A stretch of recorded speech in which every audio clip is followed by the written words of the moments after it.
I'm Kayla. And I'm Christian. And you're watching What's Her Angle? Here we strive to elevate you spiritually and practically through meaningful conversations. Hello, everyone. Welcome back to another episode. So, of course, we are coming at you guys with our 7 Keys segment. Yes. This is definitely one of my favorites. Yes. I feel like you really can give so much tea in 7 keys. 7 really is a good number. So, we're going to be talking today about 7 steps to gaining all of the things that you have lost. So, we lose a lot of things in our life in all different spaces, but that doesn't mean it's the end. You're always going to be losing stuff. So, these tips can definitely get you used to loss, get you comfortable with it. So, whenever you are unfortunately losing things, in the future, you basically aren't getting knocked down. It's not throwing you off. You'll be able to roll with the punches. So let's go ahead and get into it. Yes. So our first key is going to be assess your loss.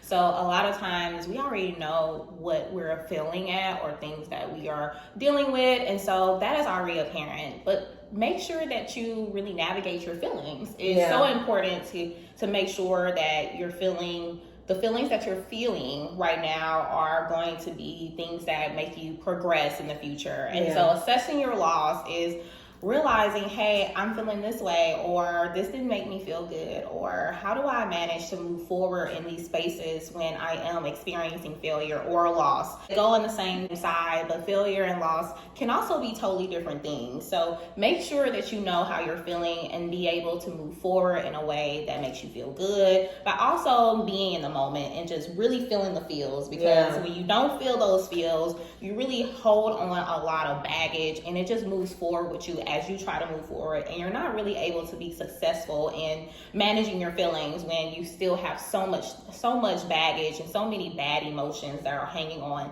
your head when you haven't been able to manage what happened to you. Yeah, I definitely feel that. Like, it's so important to just, like you said, feel the feels and be present. It's so easy when you're going through painful moments to just block it out and find things to distract you. But eventually you're going to have to deal with those things, So, of course, our next key is all about making it make sense. So I definitely feel like this is just about kind of sitting in it, understanding what happened and why it had to happen. And, a lot of times if we had to lose a certain friendship, relationship, quit a job, drop a bad habit, it was for a reason, definitely. And it might not feel that way in the moment, but focusing on the reason really allows you to be able to move forward, because there's a reason behind most things that we had to let go of. Either you're trying to get into a new space, you're outgrowing it, or even if you have to take a little step back from something and revisit it at a later date, you always just want to be able to come up with a conclusion that makes sense to you. So when you are feeling bad, you're able to just be like, okay, I know it hurts that I have to lose this friend, but we're just disconnected right now. We'll be able to reconnect better in the future if we take this break. So it hurts that I'm losing them, but at least I understand the reason. That really can make the loss so much better. And that's all I think about in loss. All I think about is this must be setting me up for something better.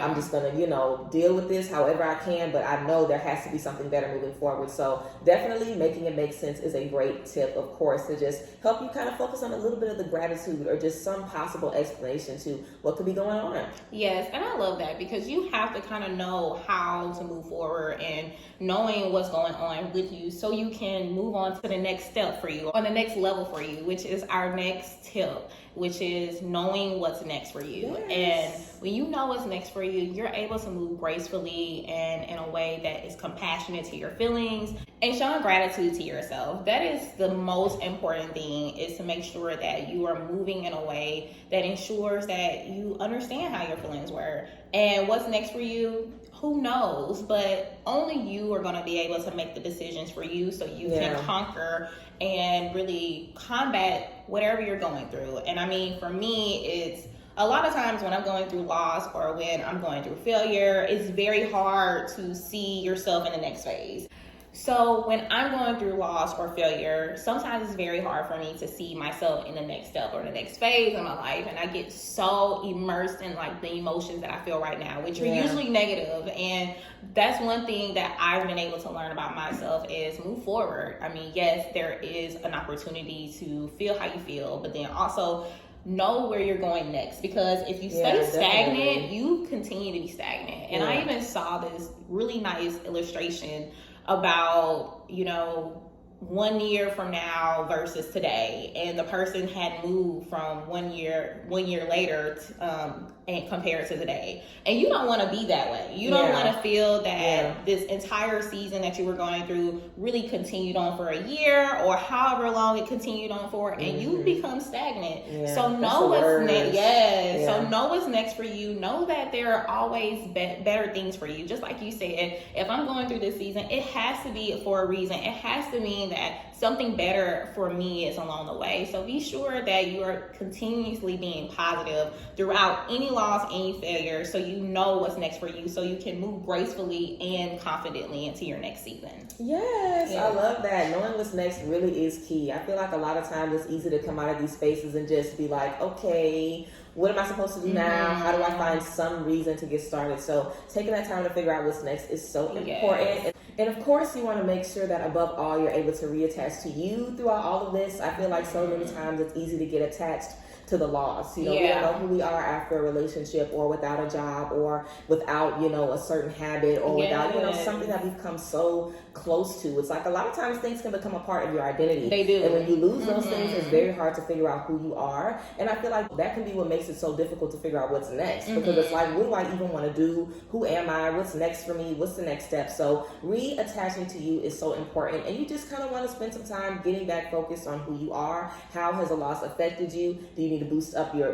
confidence, your motivation? Are there certain parts of you that you need to get reconnected to? How have you been faring as everything's been going on? Because when we're dealing with loss, we're always focused on how to regain what we've lost and how to shake back. And sometimes that isn't necessarily about us. It could be about your environment, getting a new job, meeting a new friend group, getting a new space. So sometimes, we can kind of forget about ourselves in the midst of all of that. So you're becoming a new person as well as you're losing things and picking up new things. So you definitely want to take the time to reconnect with you, figure out who you are in this space and who you want to be as you keep moving forward. Yes, and when you mentioned that a lot of things, especially things that we lost, probably are a part of our identity, so we feel like we've lost a part of ourselves. It is so important to detach yourself from so many materialistic things. Jobs come and go, friends come and go, your spouse, a partner, they come and go, but you maintain yourself. You have to continuously evolve as things are falling apart around you. As you lose things or as you fail at things, you have to continuously evolve, because those things will help you be your better person. And ultimately, no one's perfect, so we won't ever come to perfectionism, but we know that we can continuously better ourselves, and that's the one important thing. Which brings us to our next tip, which is find new joy. And when you find new joy, you are able to really just express yourself in certain ways. You look like a different person, and there's a lot of times a lot of people say, girl, you have a glow to yourself, and that's what you want to embody. You want to have a glow to yourself. You want to have an opportunity to really just say, you know what, these things happen to me and that's okay, but I'm this new person. I've learned so much about myself, and I want to be able to enjoy new things. And finding new joy, yes, it's very hard to immerse yourselves into new friend groups. It's so hard. For sure. Sometimes it's very hard to even get comfortable with a new job if you have a new job and your coworkers, your colleagues are totally different from the last colleagues that you're used to. Even if it comes down to just being in a relationship, not being in a relationship no more, and then going into a new relationship.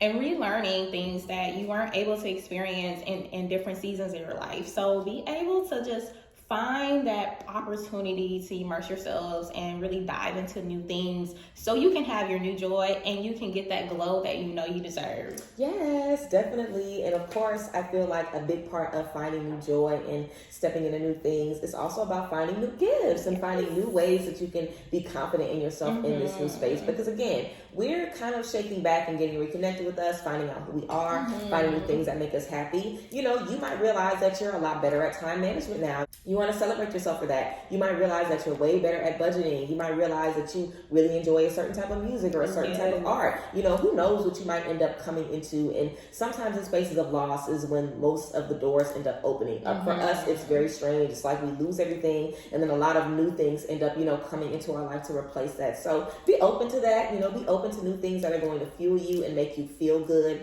Don't feel like because you're in a space of loss, you have to be sad. You have to be down, and you have to just force yourself to, be in this low vibe space. Because I definitely feel like, as we get older, it might be easier to kind of shake back from certain stuff. But we might feel like, I shouldn't be ready to date again after I broke up, with this person as quickly, or I shouldn't be, ready to make friends already. Like, maybe I'm not, as emotionally invested as I thought I was. Like, there's so many different things that, we experience dealing with, loss that can make us question ourselves or doubt ourselves. But these things might even be gifts. It might be a blessing that now it takes you a week instead of a month to, get over a friendship or get back into your job search. It might be better that you can bounce back a little bit quicker. It might be better that you have these different tools that can kind of make you feel good in all of those spaces. So focusing on those things, focusing on new things that you are gaining, new skills, new knowledge, because most of these things are happening for lessons.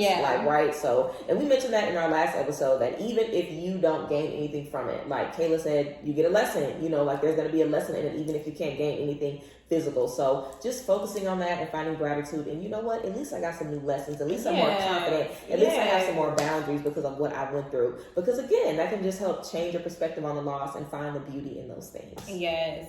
And when you mentioned about just knowing about your confidence and gifts, I mean, you have to be able to know, like, you have so many talents, you have so many things to offer to the world. Yes. And even if it wasn't appreciated by someone, or you weren't fully able to open up yourself to someone or something in this season, you're able to do that in your next season. So you learn those lessons and you're able to apply that to your next journey in life.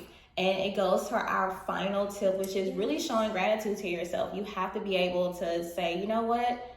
I am who I am, and that's okay. This is good enough for me, and I need to move forward with the things that I do have, the things that are still here. And I think a lot of times we so hyper focus on the things that we lost that we don't really realize where we are and how valuable we are to other friendships and other people and other experiences. So you have to be able to just say, you know what? I'm so thankful that I am able to learn this lesson. I am able to grow from this. I did learn something from this, and so on and so forth. So be able to show yourself gratitude, because truly in all, we're always going to fail. We're always going to lose people. We're always going to experience something negative, but it's the way you bounce back. People always remember. If they don't remember the thing that happened, they remember the way you acted and how you shook back.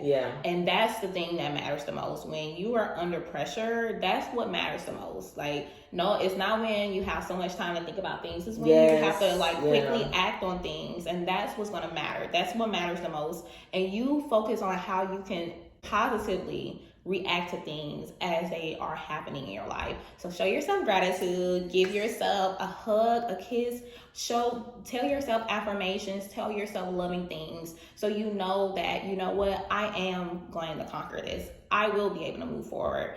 And that is the tea. We were able to give you all of our 7 tips.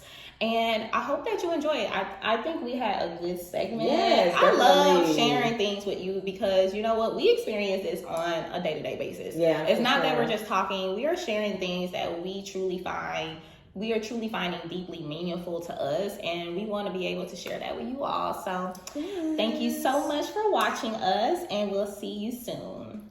Bye, ladies.